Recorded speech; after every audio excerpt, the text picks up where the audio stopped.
As a man thinks in his heart, so is he.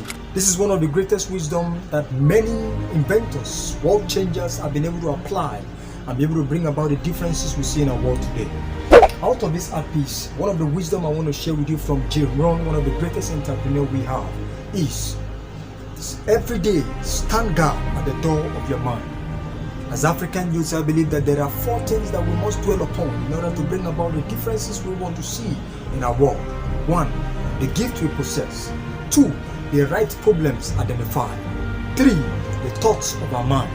And 4. The success we attain. As we step into the new week, this is a point of reflection that I believe we must reflect on.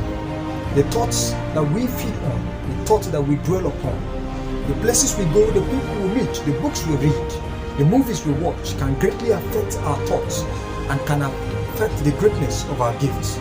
We must begin to become watchmen and security guards, watching the thoughts that we feed on, because they can affect a great extent to the potentials that we bring about into our world.